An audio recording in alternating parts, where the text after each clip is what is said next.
Pourquoi pas Evans, partie 3, chapitre 14. Le docteur Nicholson. Le lendemain matin, Frankie dirigea ses batteries sur Sylvia. Elle commença par lui demander, d'un air détaché: « Comment s'appelle ce monsieur dont vous parliez hier soir ? Alan Carstairs, n'est-ce pas ? Ce nom me semble familier. » « Je crois bien. Alan Carstairs est presque une célébrité en son genre. C'est un Canadien, naturaliste, explorateur et chasseur de fauves. Je ne le connais guère, mais des amis à nous, les Rivington, l'ont amené ici un jour à déjeuner. Un beau type d'homme, grand, vigoureux, le visage bronzé, des yeux bleus pleins d'intelligence. J'étais certaine d'en avoir déjà entendu parler. Il n'était pas encore venu dans ce pays. L'année dernière, il a parcouru l'Afrique en compagnie de John Savage, ce millionnaire qui, se croyant atteint du cancer, s'est tué de façon tragique. Carstairs connaît le monde entier, l'Afrique orientale, l'Amérique du Sud, que sais-je encore. Voilà au moins un homme qui aime l'aventure. Certes, et si simple, si aimable. Curieuse cette ressemblance avec le touriste qui est tombé du haut de la falaise à Marshbolt, remarqua Frankie. C'est à se demander si nous n'avons pas tous notre sosie. Frankie se garda par la suite de reparler d'Alan Carstairs. Trop d'insistance eût éveillé des soupçons. Cependant, elle était convaincue que la victime du drame de Marshbolt n'était autre qu'Alan Carstairs. Il remplissait en effet toutes les conditions. Comme il n'avait ni amis intimes ni parents dans ce pays, on ne s'apercevrait pas tout de suite de sa disparition. La mort d'un Canadien constamment en Afrique ou en Amérique du Sud ne pouvait être remarquée. En outre, bien que Sylvia eût fait des commentaires sur la ressemblance entre Alan Carstairs et la reproduction dans les journaux de la photographie du défunt, il n'était pas venu un instant à l'idée de Mrs. Bassington French qu'il pût s'agir du même homme. Quel était donc le nom des gens qui avaient amené Carstairs au château ? Ah oui, les Rivington. Certaine de suivre la bonne piste, Frankie décréta qu'il serait bon de conduire très prudemment son enquête sur Alan Carstairs.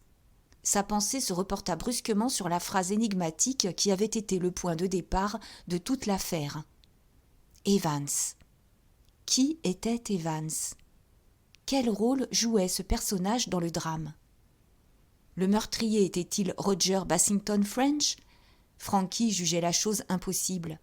Elle accusait plutôt les Cayman, qui représentaient à ses yeux le type même des trafiquants de drogue. Et cependant, il y avait la photographie.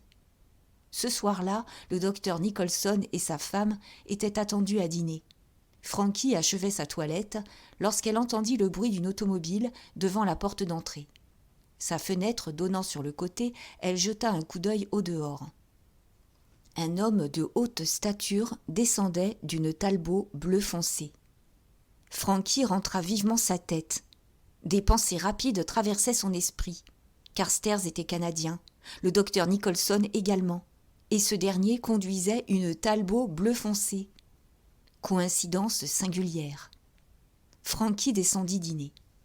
Le docteur Nicholson, homme d'une stature athlétique, semblait peu loquace et s'exprimait d'une voix lente, ce qui donnait de l'importance à ses paroles. Derrière des lunettes au verre épais, ses yeux, d'un bleu très pâle, brillaient fortement. Sa femme, une délicieuse créature, très élancée, pouvait avoir 27 ans. Elle paraissait nerveuse et bavardait beaucoup, comme pour dissimuler une gêne. Telle était du moins l'impression de Frankie. « Vous avez été victime d'un accident, Lady Francis ?» s'enquit le docteur Nicholson en s'asseyant à table à côté de Frankie. Celle-ci s'étonna de son propre embarras pour lui fournir des détails. On eût dit qu'elle voulait se défendre d'une accusation non formulée. « Vous l'avez échappé belle !» s'exclama le docteur lorsqu'elle eut achevé son récit, plus circonstancié peut-être qu'il n'était nécessaire. « Vous vous êtes en tout cas remise très vite. »« Oh, elle n'est pas encore tout à fait bien, » intervint Sylvia. « Nous la gardons encore ici. » Un pâle sourire effleura les lèvres du médecin. « Je souhaite que vous la gardiez le plus longtemps possible. » Frankie se trouvait placé entre le maître de maison et le docteur Nicholson. Henry Bassington French ne se montrait guère brillant ce soir-là. Il touchait à peine aux aliments et ne prenait aucune part à la conversation. Mrs. Nicholson, assise près de lui, n'arrivait pas à le dérider. Aussi causait-elle avec Roger à bâton rompu. Frankie remarqua qu'elle ne demeurait pas longtemps sans jeter un coup d'œil vers son mari. Le docteur Nicholson parlait de la vie à la campagne. « Savez-vous ce qu'est une culture, Lady Frances ?»« Vous voulez dire les études livresques ?» demanda Frankie, prise au dépourvu. « Non, je fais allusion au développement des germes dans des sérums spécialement préparés. À la campagne, les conditions de l'existence, le temps, l'espace et le loisir sont propices au développement de certains germes moraux. »« Autrement dit, des vices ?» demanda Frankie interloqué.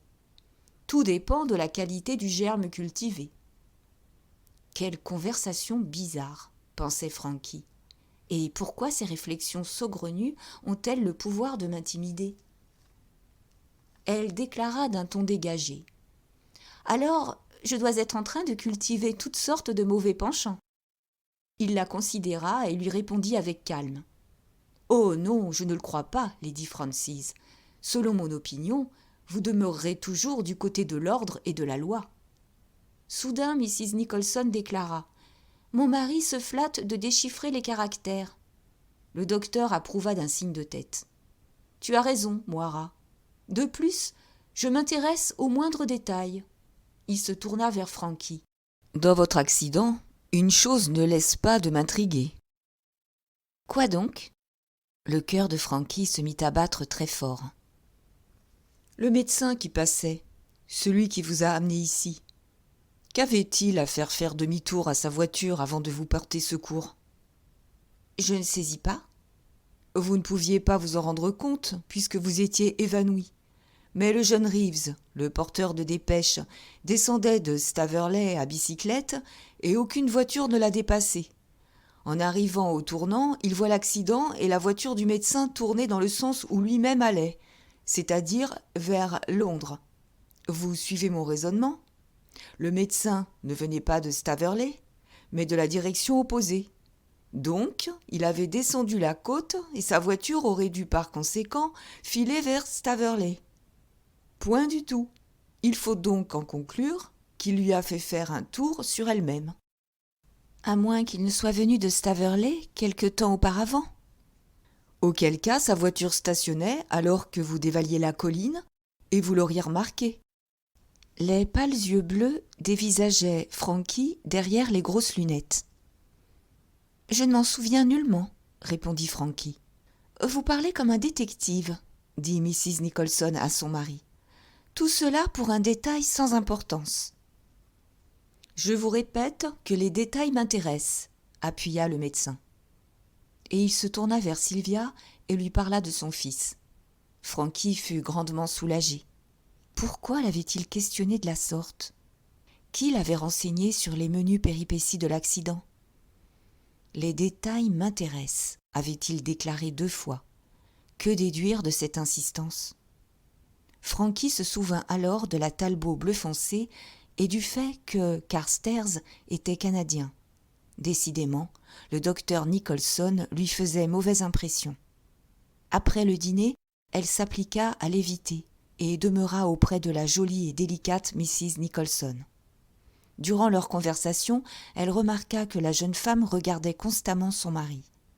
Nicholson consacra toute la soirée à Sylvia et vers 10h30, il regarda sa montre. À ce signal, tous deux se levèrent et prirent congé. « Eh bien, dit Roger, une fois les invités partis, que pensez-vous de notre docteur Nicholson ? » « J'avoue partager le goût de Sylvia. Le médecin ne me plaît guère. Je préfère sa femme. » « Elle est jolie, mais un peu sotte. On ne sait si elle adore son époux ou si elle en a une peur bleue. » « C'est exactement la question que je me posais. »« Il m'est antipathique, » déclara Sylvia. « Mais je reconnais que c'est un médecin de valeur. Il a opéré des cures merveilleuses sur des morphinomanes dont le cas était presque désespéré. »« Parlons-en » s'écria soudain Henry Bassington French. Savez-vous ce qui se passe dans ces sortes de cliniques ? Êtes-vous au courant des souffrances horribles infligées à ces pauvres malades ? Du jour au lendemain, on leur supprime la drogue. Ils en deviennent fous. Voilà comment votre fameux médecin torture des malheureux êtres sans défense. » Henry se leva brusquement et quitta le salon. Sylvia Bassington French ouvrit de grands yeux terrifiés. « Qu'a donc Henry ? Il paraît bouleversé. » Frankie et Roger n'osèrent se regarder. « Il a eu l'air préoccupé pendant toute la soirée, » hasarda Frankie. « Oui, je l'ai bien remarqué. Depuis quelque temps, il est souvent de mauvaise humeur. Je regrette qu'il ne monte plus à cheval. À propos, le docteur Nicholson a invité Tommy pour demain. Cela m'ennuie un peu de voir l'enfant fréquenter cette maison avec tous ses nerveux et ses intoxiqués. »« J'espère qu'il lui interdit toute relation avec ses malades, » remarqua Roger. « Par ailleurs, il raffole des enfants. »« Oui, et il est désolé de ne point en avoir. Elle aussi, peut-être. » « Si le docteur Nicholson aime tant les enfants, sans doute assistait-il à votre fête enfantine ?» demanda Frankie d'un ton très naturel. « Malheureusement, il était absent, une conférence l'ayant appelé à Londres. » Ils allèrent se coucher, mais avant de s'endormir, Frankie écrivit à Bobby. Chapitre 15. Une découverte. Bobby s'ennuyait à mourir, démoralisé par cette inaction forcée. George Arbuthnot lui avait appris au téléphone, en quelques paroles laconiques, que tout avait bien marché. 2 jours plus tard, une lettre de Frankie lui avait été remise par la femme de chambre de la jeune fille. Depuis lors, plus de nouvelles. « Une lettre pour toi !» lui cria Badger. Bobby accourut, mais sur l'enveloppe, il reconnut l'écriture de son père et le timbre de la poste de Marshbolt. Cependant, à cet instant même, il aperçut la servante de Frankie qui se dirigeait vers le garage. Elle lui remit une seconde missive, de la jeune fille cette fois. « Cher Bobby, » disait Frankie, « je crois que vous pouvez venir à présent. J'ai donné des instructions à la maison pour qu'on vous confie la Bentley lorsque vous la demanderez. Procurez-vous une livrée de chauffeur. Chez nous, c'est toujours du vert sombre. Exposez la situation à mon père. Mieux vaut tout lui dire. Surtout, soignez votre moustache. Bien appliquée, elle transforme du tout au tout la physionomie. En arrivant ici, demandez à me voir. Vous pourrez ostensiblement porter à la main une lettre de mon père. Annoncez-moi que la voiture est de nouveau en bon état. Le garage, ici, ne contient que 2 places, et comme elles sont déjà prises par la limousine familiale et la petite voiture de Roger Bassington French, il vous faudra loger à Staveley et y garer la voiture. Là, renseignez-vous sur un certain docteur Nicholson qui tient une maison de santé pour morphinomanes. J'ai découvert plusieurs circonstances suspectes en ce qui le concerne. Il possède une Talbot bleu sombre. Il était absent de chez lui le 16, jour où l'on a drogué votre bière. De plus, il s'intéresse outre mesure aux détails de mon accident. Je crois avoir identifié le mort. Au revoir, mon cher associé. Amitié de la blessée extrêmement bien portante. Frankie. PS, je mets moi-même cette lettre à la poste et vous l'envoie par l'entremise de ma femme de chambre. La lecture de ce message transporta Bobby de joie. Sans plus attendre, il enleva sa salopette et annonça son départ à Badger. Dans sa hâte, il avait oublié de lire la lettre de son père. S'en souvenant brusquement, il ouvrit l'enveloppe sans grand enthousiasme. Les lettres du pasteur dégageaient une atmosphère de résignation chrétienne plutôt déprimante.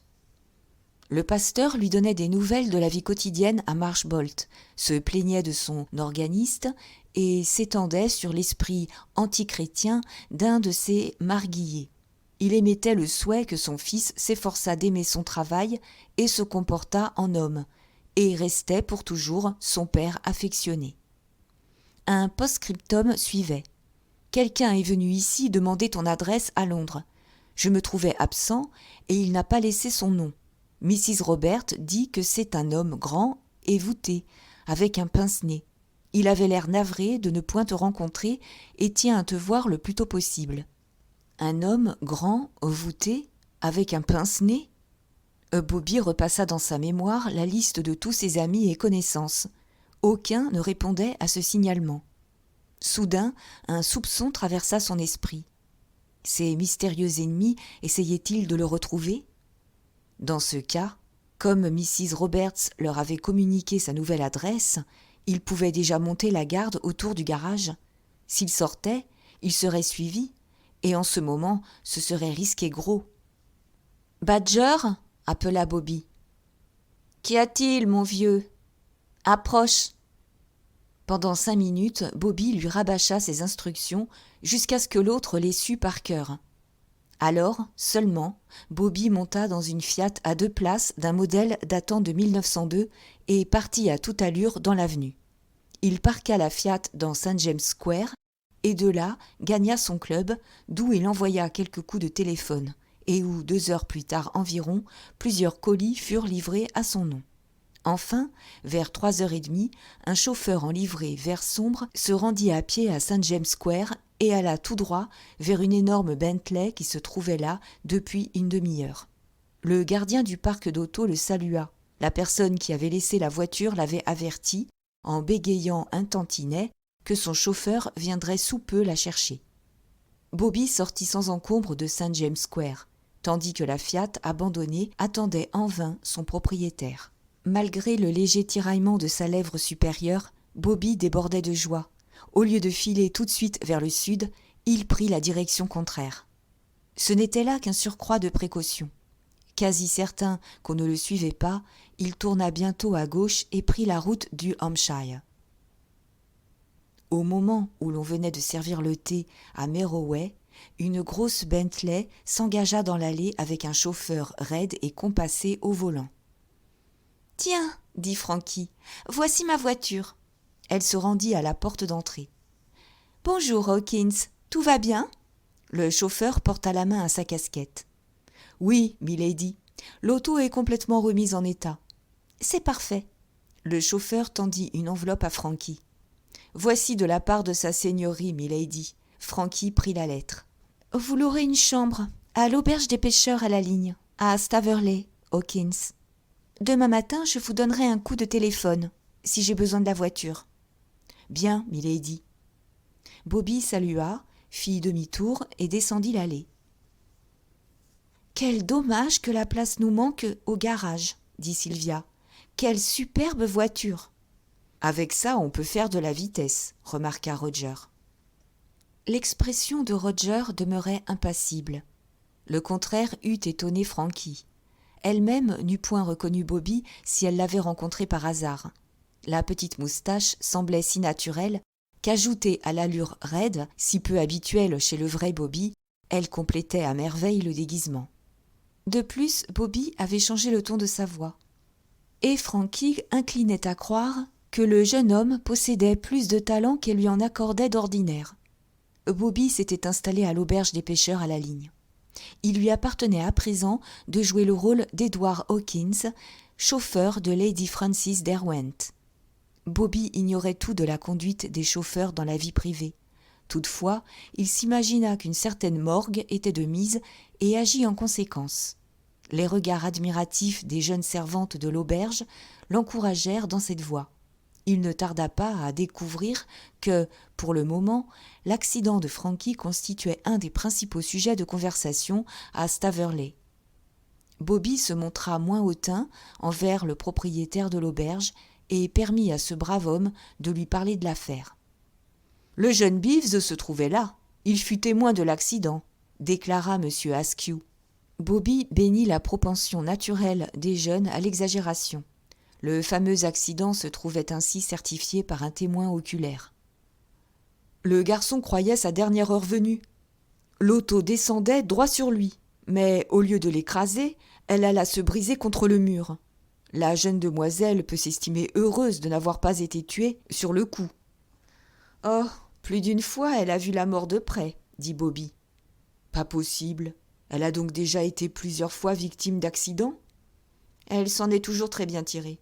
Ah, monsieur Askew, Si vous saviez comme je tremble chaque fois que Milady prend le volant, je crois toujours que je vais passer dans l'autre monde. » Les personnes présentes hochèrent la tête d'un air entendu. « Monsieur Askew, vous avez une ravissante auberge, » dit Bobby, plein de condescendance. « C'est joli et bien tenu. » Monsieur Askew eut un sourire épanoui. « Est-ce que le château de Merroway est la seule grande résidence du pays ?» demanda Bobby. « Nous avons aussi la grange, monsieur Hawkins. Ce n'est pas à proprement parler une résidence. Elle n'est point habitée par une famille. Non, elle est même restée vide quelques années durant, jusqu'à l'arrivée de ce médecin américain. » « Un médecin américain ? » ?»« Oui, monsieur Nicholson. Et si vous voulez m'en croire, monsieur Hawkins, il se passe de drôles de choses dans cette maison. » Une jeune servante affirma que le docteur Nicholson lui donnait la chair de poule. « Vous dites qu'il se passe de drôles de choses à la grange, monsieur Askew. Qu'entendez-vous par là ?» Monsieur Askew baissa la voix. « Plusieurs des pensionnaires y sont enfermés contre leur gré. Des gens dont les familles se débarrassent. Croyez-moi, monsieur Hawkins, cela vous fend le cœur d'entendre les gémissements et les cris des malheureux internés. Pourquoi la police n'intervient-elle pas ? Il paraît que c'est légal. Ce médecin américain soigne les malades des nerfs et les fous inoffensifs. Ah, si l'on savait les drames qui se déroulent dans ces maisons de santé, dit Bobby d'une voix grave. La servante apporta des pots de bière et donna son propre point de vue. « C'est bien ce que je pense, monsieur Hawkins. Il doit s'en passer de belles là-dedans. Une nuit, une de ces malheureuses s'échappa en chemise. Le médecin et 2 infirmières se mirent à sa recherche. « Empêchez-les de me reprendre !» hurlait-elle. Sa famille l'avait enfermée là pour accaparer sa fortune. On la ramena et le médecin nous expliqua que cette femme avait la manie de la persécution. « Ah !» s'écria M. Askew, « c'est facile à dire. » Quelqu'un d'autre déclara qu'il faudrait connaître avant tout la vraie manière de traiter cette maladie, et tous furent d'avis que ces genres de maisons de santé constituaient une honte sociale. Enfin, Bobby annonça son intention de faire un tour avant d'aller se coucher.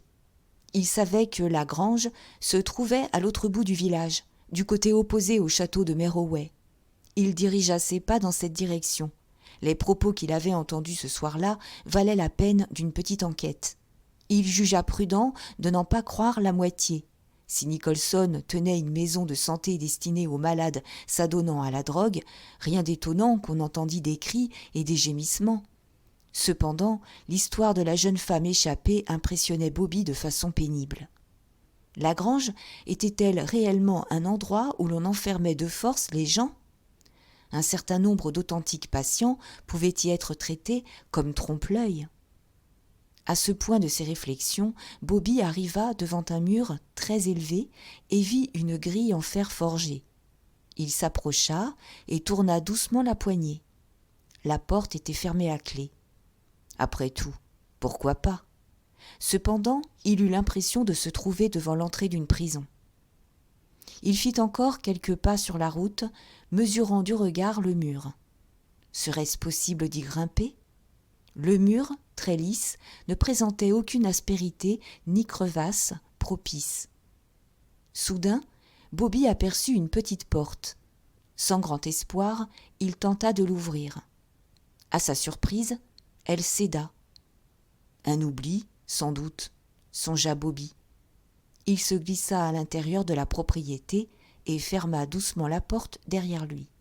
Il longea une allée sinueuse qui traversait une charmille et brusquement débouchait sur un espace découvert, à proximité de la maison.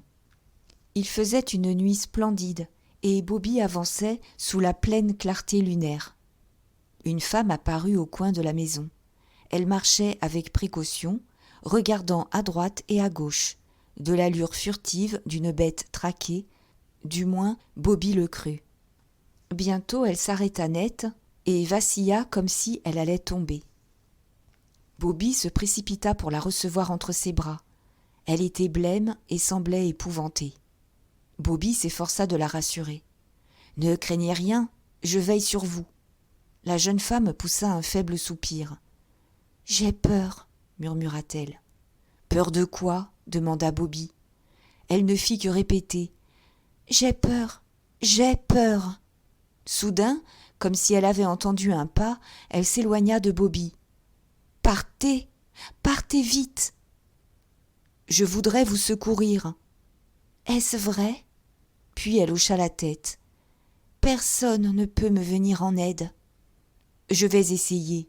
Dites-moi ce qu'il faut faire. Pourquoi ces frayeurs ?»« Je ne puis vous répondre. Partez vite, les voilà qui viennent. Si vous désirez me rendre service, partez tout de suite. » Bobby céda à sa prière. « Je loge à l'auberge des pêcheurs, » dit-il à voix basse avant de s'enfoncer dans le sentier. Il entendit des pas devant lui. Quelqu'un entrait par la petite porte.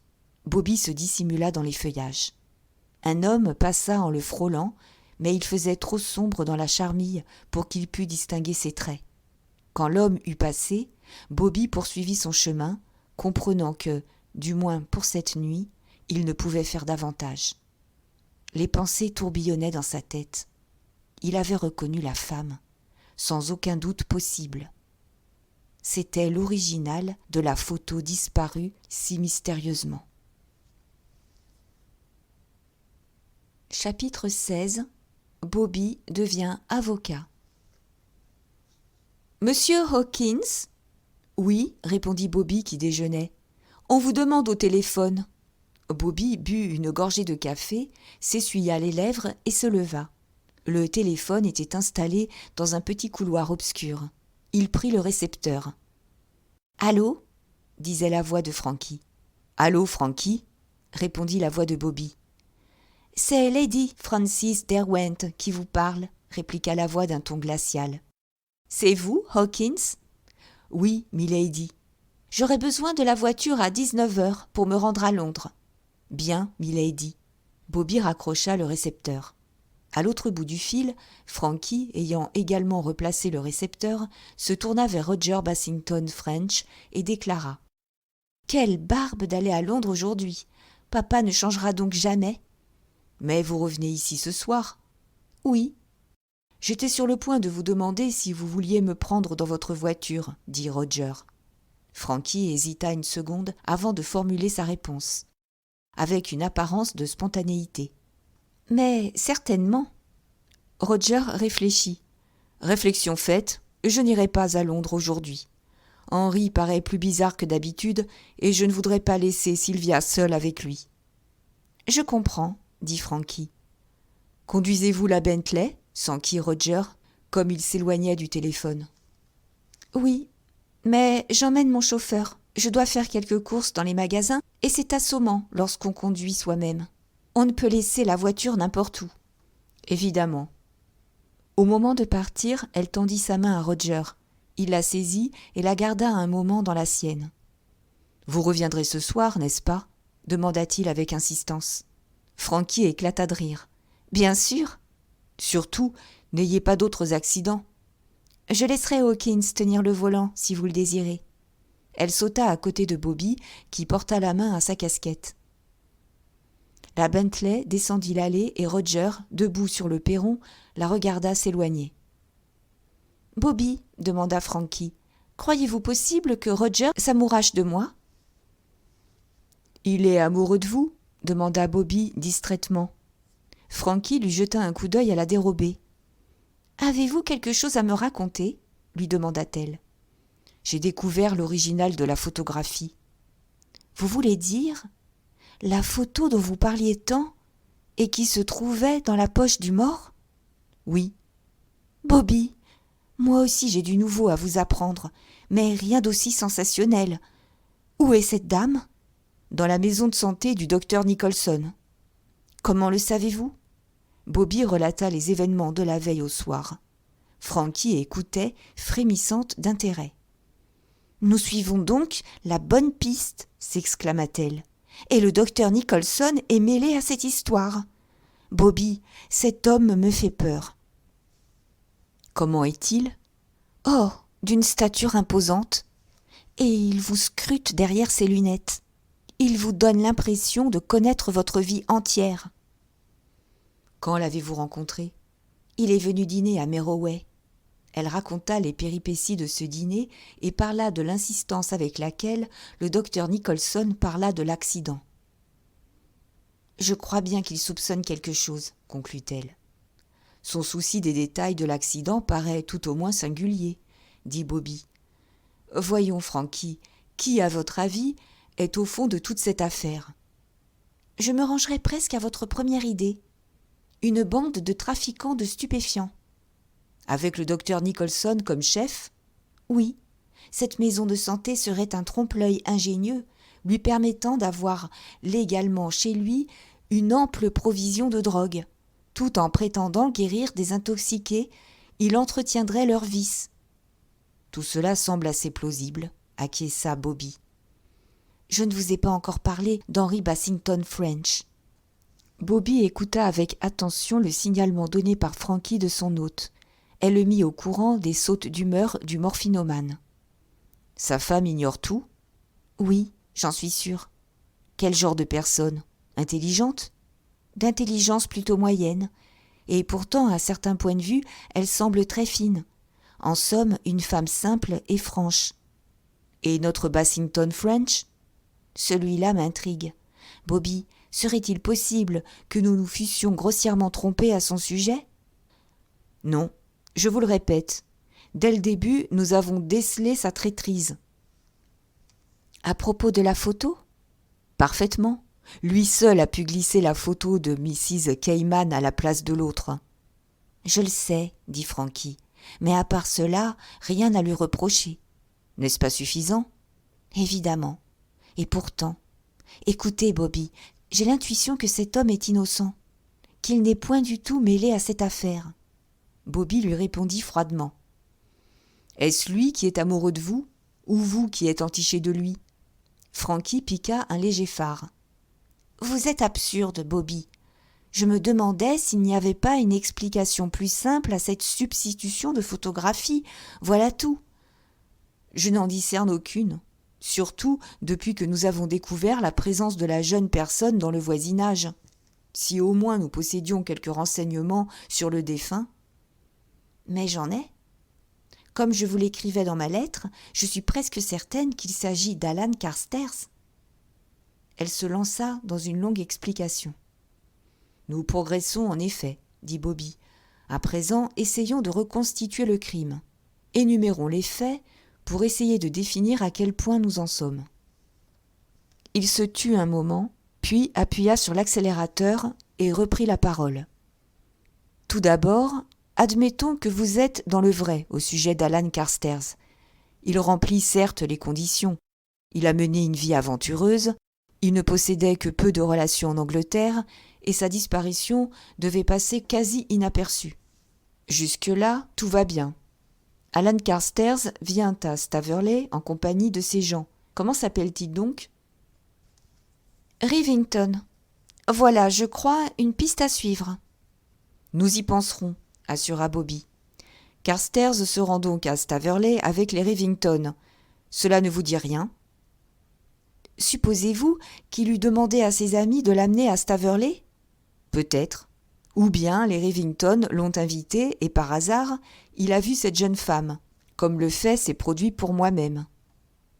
Il devait la connaître auparavant, sans quoi il n'aurait pas porté sur lui sa photographie. À moins qu'il ne fût déjà sur la piste de Nicholson et de sa bande, remarqua Frankie. Et ne se soit servi des Rivington pour s'introduire dans cette région. Éventualité encore possible, admit Frankie. Il pouvait être sur les traces de la bande, ou simplement sur celles de la jeune femme. La jeune femme ? Oui, Carstairs est peut-être venu en Angleterre pour la rechercher. Bien, Bobby, mais s'il l'a retrouvée à Staveley, que venait-il faire dans le pays de Galles ? De toute évidence, nous ignorons encore beaucoup de choses. Evans, prononça Frankie d'un air rêveur. Nous ne savons rien d'Evans. Pendant quelques minutes, ils se turent. Soudain, Frankie s'aperçut de l'endroit où il roulait. Nous voici déjà à Putney Hill. Il me semble qu'il y a tout juste 5 minutes que nous sommes partis. Où allons-nous et que décidons-nous ? À vous de me l'apprendre, J'ignore même pourquoi nous venons à Londres. Ce voyage n'était qu'un prétexte pour me permettre de causer avec vous. Je ne pouvais risquer d'être surprise en conversation avec mon chauffeur dans les chemins creux de Staveley. Il s'en est fallu de peu que Roger Bassington French gâtât tout. Sa compagnie nous eût fort embarrassés. Pas tellement. Nous l'aurions laissé là où il désirait se rendre, puis nous serions allés à Brook Street pour discuter. C'est d'ailleurs ce qu'il nous reste de mieux à faire, car votre garage doit être surveillé. Bobby acquiesça et apprit à Frankie qu'un inconnu était venu le demander à Marshbolt. « Allons chez moi, » dit Frankie. « Il n'y a là personne, sauf ma femme de chambre et un ménage de gardiens. » Ils se rendirent à l'hôtel particulier des Derwent, dans Brook Street. Frankie sonna, on vint lui ouvrir. Elle entra, laissant Bobby dans l'auto. Bientôt, elle reparut et fit signe à Bobby de la suivre à l'intérieur. Ils montèrent au grand salon où ils ouvrirent les volets et enlevèrent la housse des sofas. « J'ai oublié de vous confier quelques détails, Bobby. Le 16, date de votre empoisonnement, Bassington French se trouvait à Staveley, mais Nicholson était absent. Il assistait à une conférence à Londres, paraît-il. Et ne l'oubliez pas, sa voiture est une Talbot bleu sombre.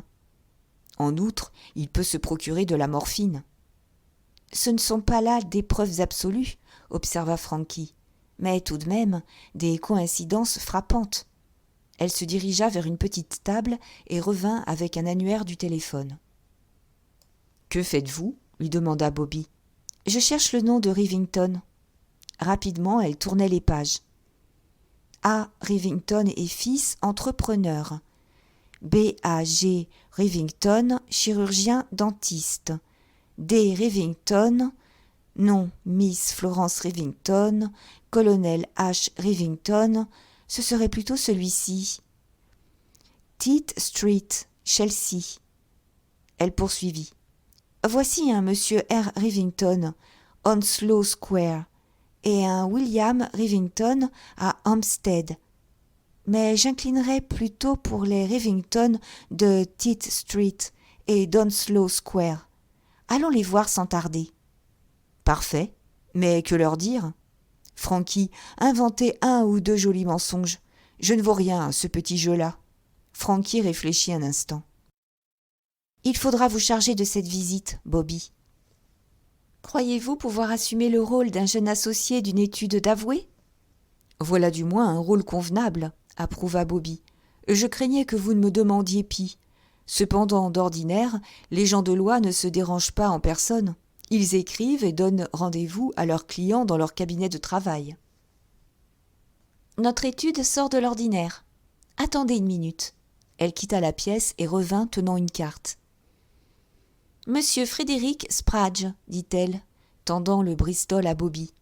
Vous êtes le jeune représentant de l'étude Spragge, Jenkinson et Spragge, de Bloomsbury Square.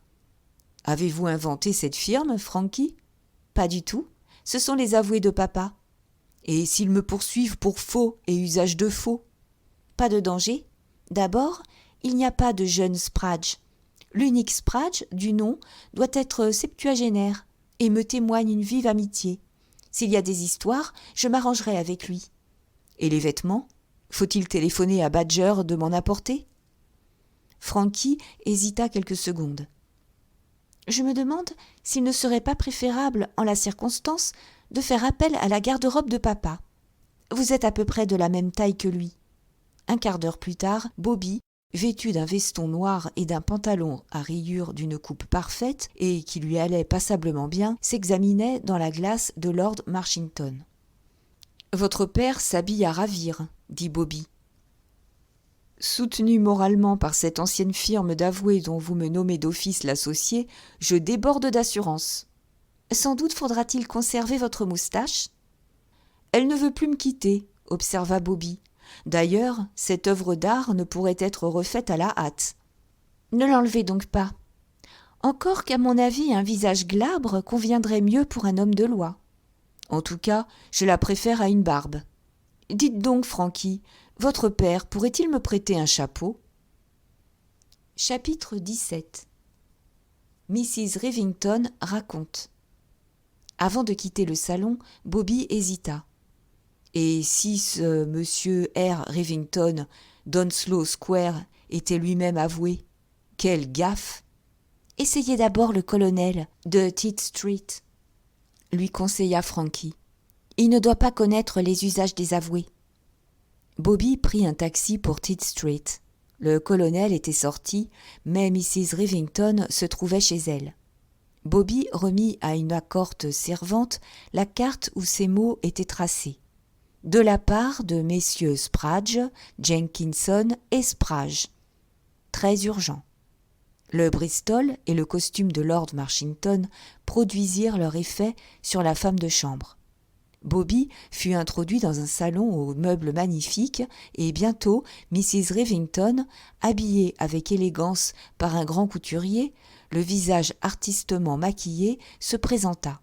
« Madame, excusez-moi de vous déranger, mais l'objet de ma visite étant très urgent, nous avons voulu éviter les délais de correspondance. » Qu'un avoué désirât éviter les retards de correspondance parut si peu probable à Bobby qu'il regretta ces paroles une fois prononcées et se demanda si Mrs. Rivington accepterait son prétexte.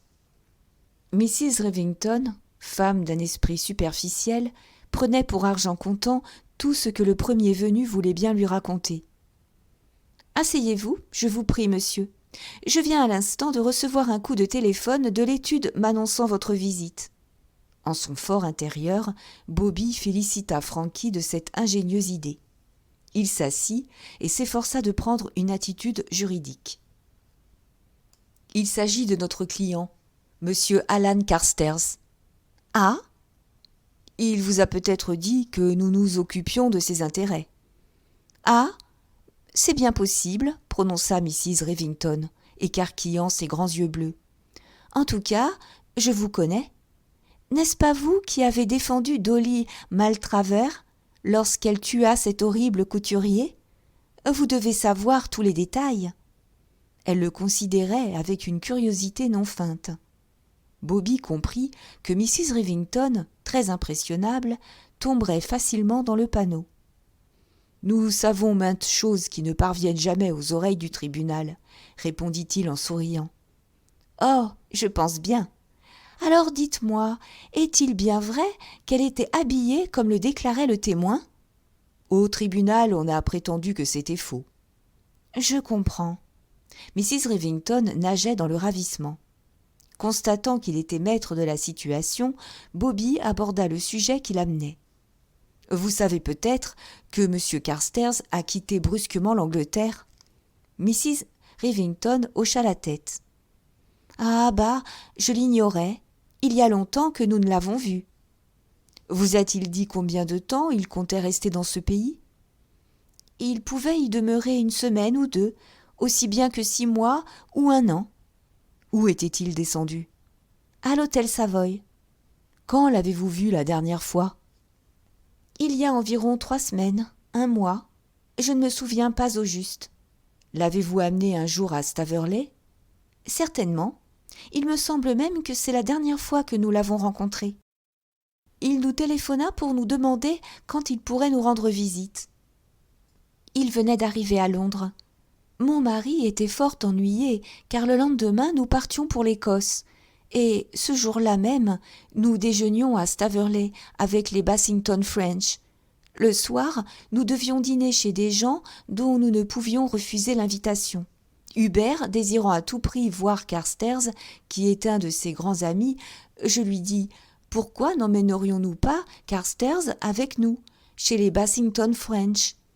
C'est ce que nous avons fait, et naturellement tout le monde était enchanté.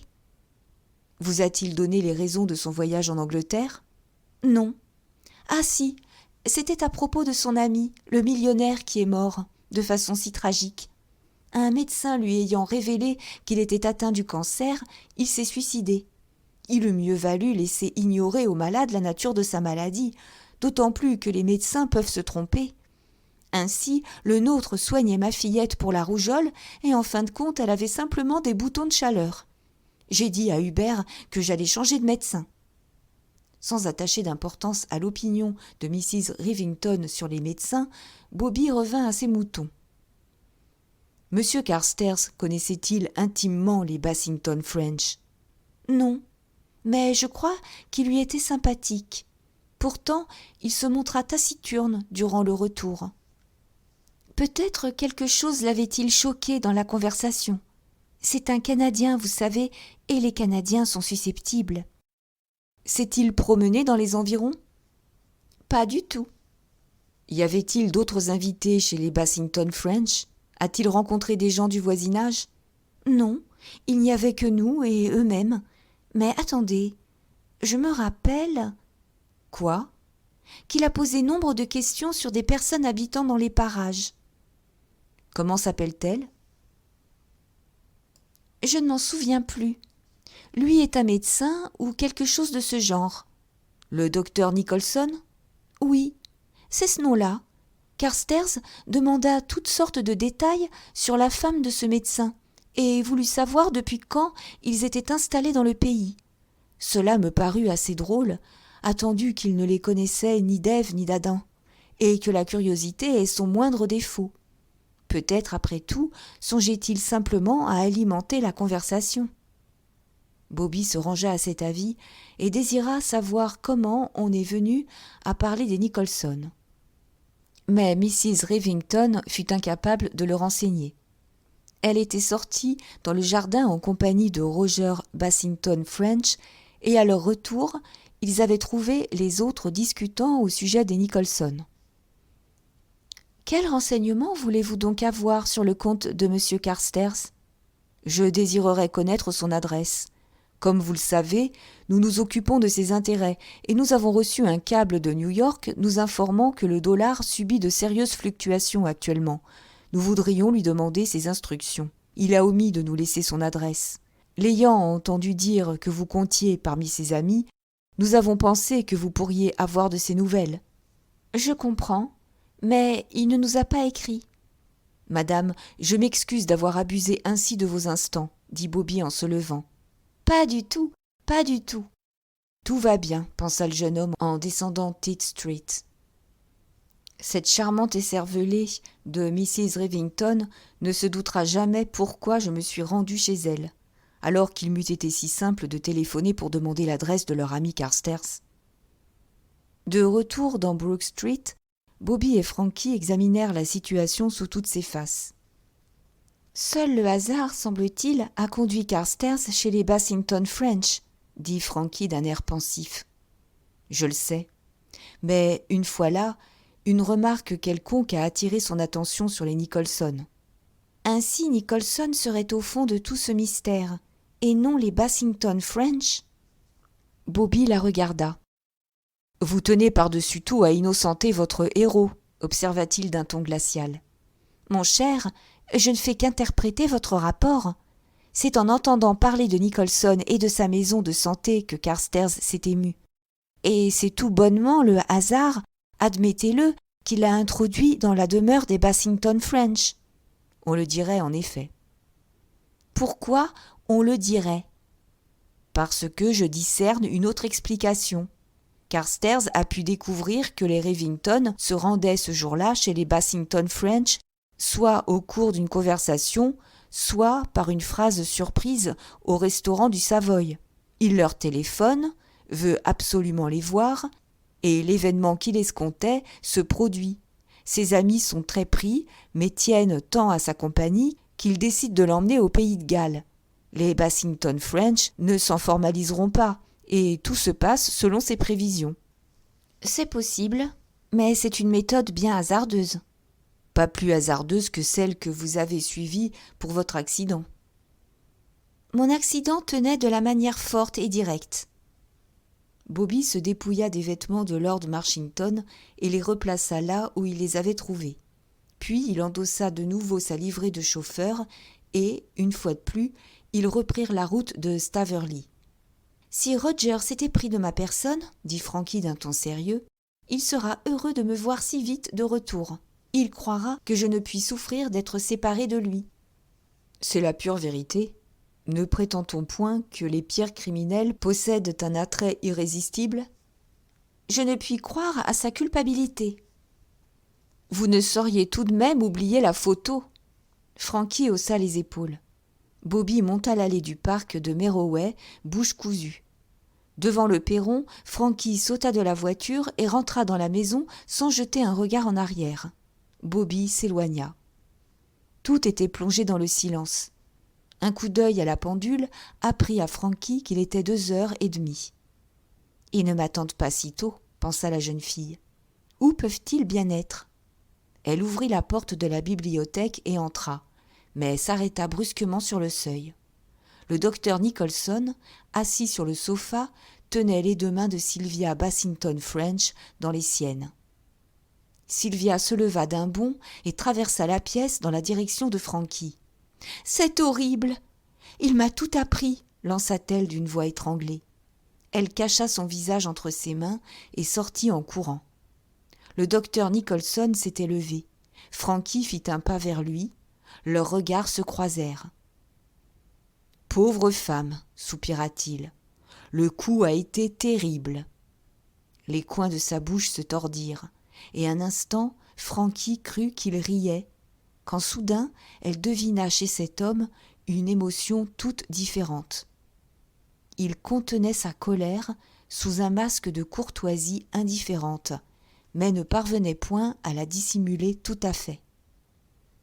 Mieux valait que Mrs. Bassington French connût toute la vérité. Je voudrais qu'elle persuade son mari de se confier à moi. « Je crains de vous avoir dérangé, » dit Frankie. Et après une pause, elle ajouta « Je suis rentrée plus tôt que je ne pensais. » Chapitre 18. L'original de la photographie. À son retour à l'auberge, Bobby fut informé qu'une personne l'attendait. « C'est une dame. Vous la trouverez dans le petit salon de M. Askew. » Bobby s'y rendit, légèrement perplexe. À moins qu'il ne lui eût poussé des ailes, il ne voyait pas comment Frankie aurait pu arriver avant lui à l'auberge des pêcheurs à la ligne, et jamais il ne lui serait venu à l'idée que la visiteuse pût être une autre que son amie d'enfance. Il ouvrit la porte de la petite pièce que M. Askew se réservait. Toute droite, sur le bord d'un fauteuil, se tenait une petite femme svelte, vêtue de noir, l'original même de la photographie. Bobby en demeura bouche bée. Puis il remarqua chez la jeune femme une nervosité telle qu'elle ne pouvait prononcer une parole. Ses mains tremblantes se fermaient et s'ouvraient alternativement sur le bras du fauteuil. « Ah, c'est vous !» dit enfin Bobby. Il ferma la porte derrière lui et s'approcha de la table. La jeune femme conservait son mutisme et continuait de fixer Bobby de ses grands yeux terrifiés. Enfin, elle prononça à voix basse. « Ne m'avez-vous pas promis de m'aider ? Peut-être aurais-je mieux fait de ne pas venir. » À cet instant, Bobby l'interrompit. Il recouvra soudain de l'assurance. « Je vous félicite au contraire d'être venu me trouver, et je suis prêt à faire tout au monde pour vous aider. Calmez-vous, ici vous êtes en sûreté. » Les joues de la jeune femme se colorèrent légèrement. « Qui êtes-vous ? Vous n'êtes point un chauffeur. Du moins, ce n'est pas votre véritable profession. » « De nos jours, on exerce toutes sortes de métiers. J'étais dans la marine. Vous avez raison, je ne suis pas un chauffeur comme les autres. Mais peu importe. En tout cas, vous pouvez avoir confiance en moi.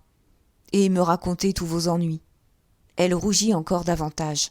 « Vous devez me prendre pour une folle. »« Non, non. »« Oh, si. Pour venir ici de cette façon. Mais j'avais tellement peur. » Sa voix se brisa, ses yeux s'agrandirent comme devant une vision de terreur.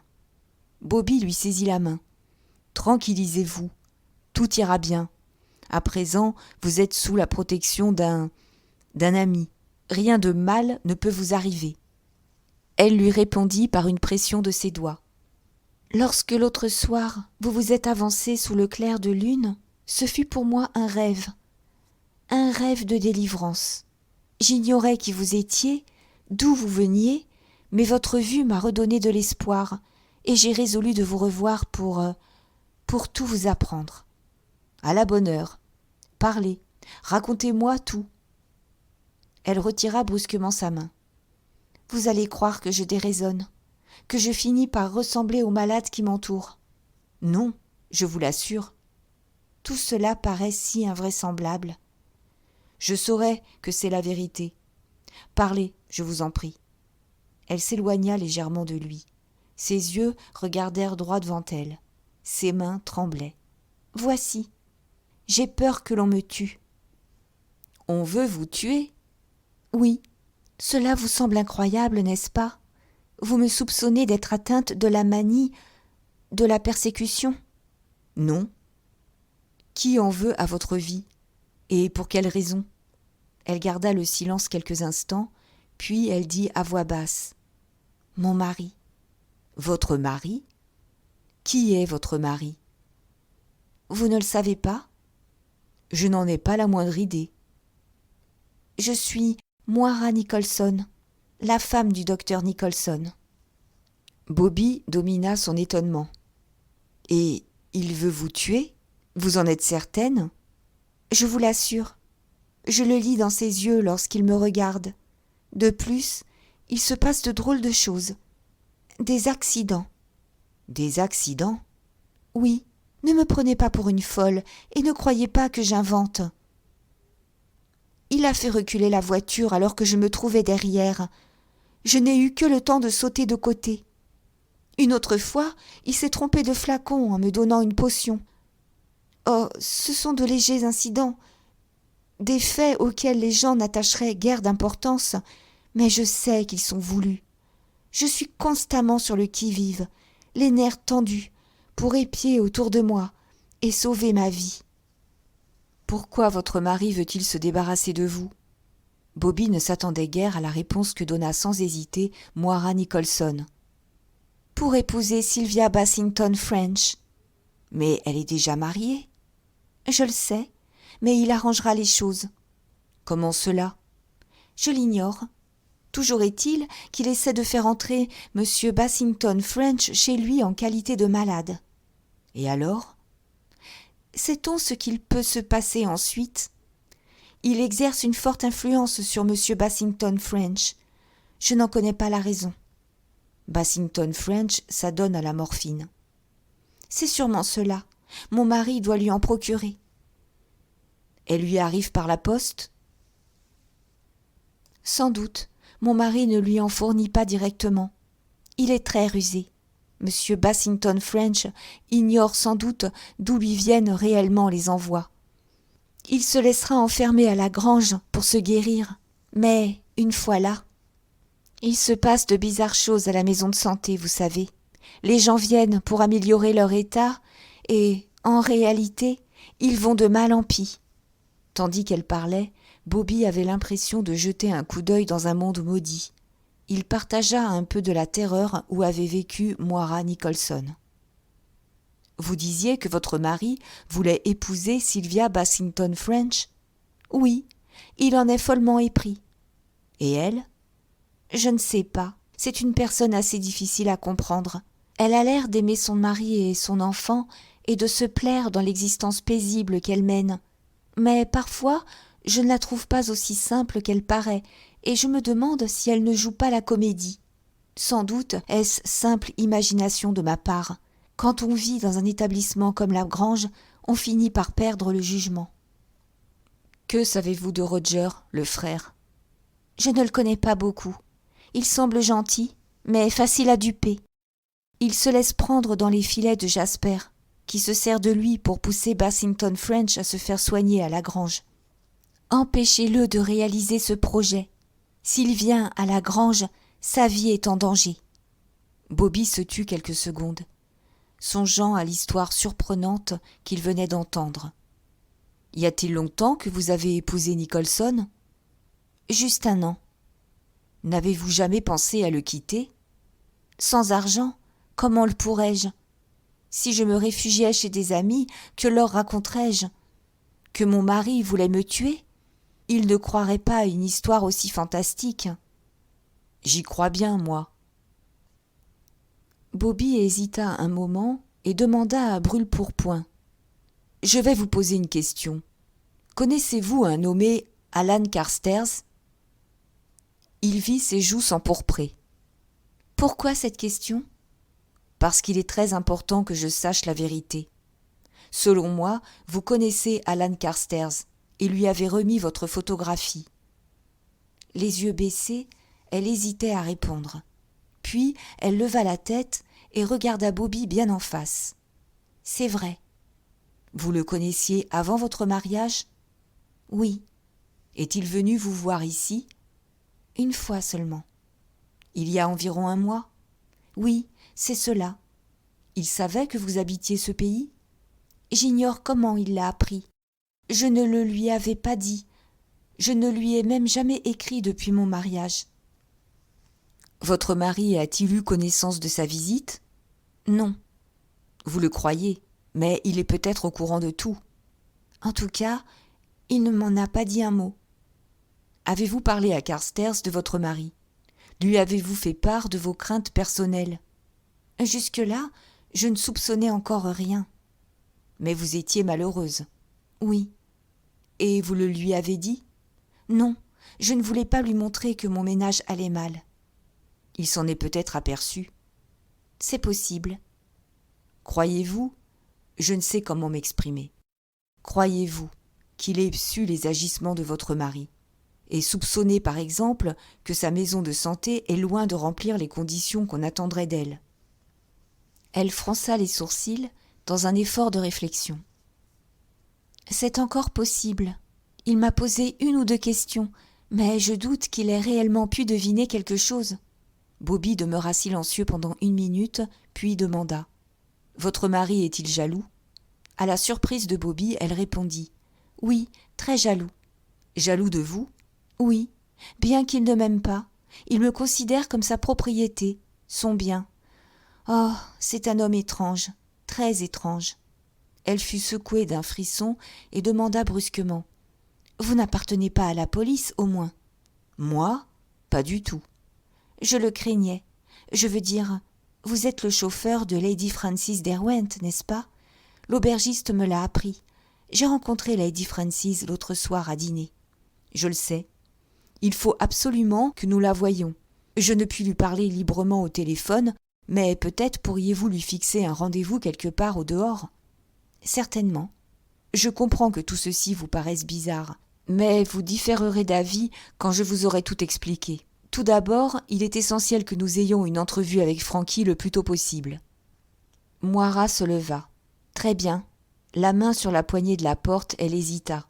« Alan Carstairs, l'avez-vous vu ? » ?»« Oui, mais voilà longtemps. » « Téléphonez à Lady Derwent. Ensuite, je vous raconterai tout. »